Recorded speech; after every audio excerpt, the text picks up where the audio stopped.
आज वो मैया आंगन के बीच में रो रही है।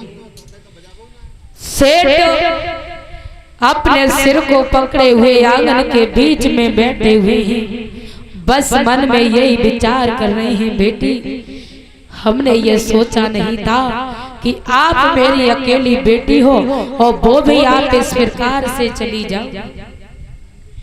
इस आंगन के बीच में माता पिता रोते रहे, लेकिन वो श्यामा उस सुधाकर के साथ में बड़ी खुश है, बड़े प्रेम से अपने जीवन को एक सराय पर जाकर के बिताने लगी है। लेकिन सराय पर जाकर के वो श्यामा अपने समय को बिताने लगी है। कहा भी जाता है कि संसार में मानव इस पृथ्वी पर जन्म लेकर के आता है, ये नहीं कि हम खुशियों को छोड़ करके चले जाएं तो उसके बाद हमें खुशियां ही मिलेंगी। जब हम किसी के बारे में अच्छा नहीं सोच सकते हैं तो गलत सोचने का हमारा तुम्हारा धर्म नहीं बनता है। लेकिन माता पिता ने अपने संतान के लिए अच्छा चाहा, लेकिन श्यामा ने अपने माता पिता के लिए अच्छा नहीं चाहा। माता पिता अपनी बेटी का विवाह करते हैं, वो अपनी मर्जी से करते हैं, तो मन में यही विचार करते हैं आने वाले समय में, आने वाले वक्त में हमारी बेटी को कोई दुख ना मिले। और ससुराल में दुख मिलता है, पिता चाहे टूटी झोपड़ी पे डालाए, उसी झोपड़ी पे रह करके बेटी को अपने जीवन को बिताना चाहिए। आगे चलकर दुख मिलता है तो उसके जिम्मेदार माता पिता बताए गए हैं। और जब बेटियां अपना मन का करती है तो इसके जिम्मेदार वो बेटी खुद हुआ करती है।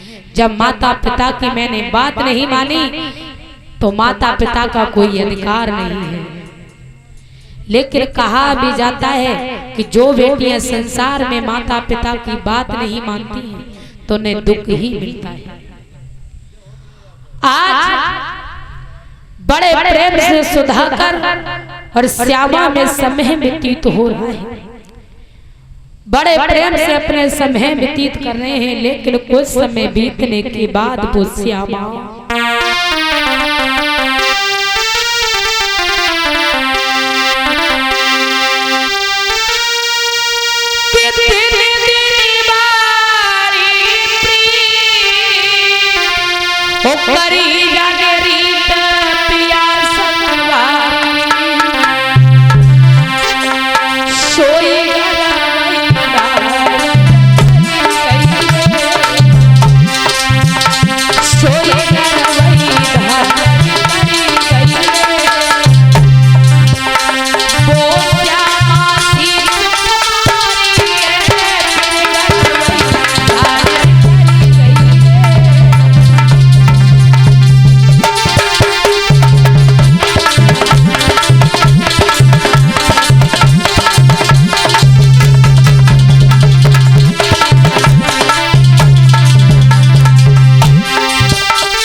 बड़े प्रेम से श्यामा और सुधाकर अपने समय को बिता रहे हैं। लेकिन श्यामा को अपने माता पिता की याद नहीं आ रही है। बड़े प्रेम से सुधाकर के साथ में वो श्यामा समय को बिता रही है, लेकिन अपने मन में ये विचार नहीं कर रही है मैंने अपने घर और परिवार को छोड़ दिया है। एक दिन तो हमें अपने पिता की याद आएगी, एक दिन तो हमें अपनी माँ की याद आएगी, एक दिन तो हमें परिवार की याद आएगी। कदम उठाने से पहले एक बार भी बुद्धि और विवेक का प्रयोग नहीं किया। जब गर्भ अवस्था में वो श्यामा उस वन के बीच में आई है एक दिन की बात है, सुधाकर के साथ में रहते रहते श्यामा को बहुत समय बीत चुका था। जब गर्भ अवस्था में आई है, कुछ दिक्कतों को सामना किया है, कुछ दुख को उठाया है, तो माता की याद सताने लगी है, पिता की याद सताने लगी है। और जब पिता की याद सताने लगी है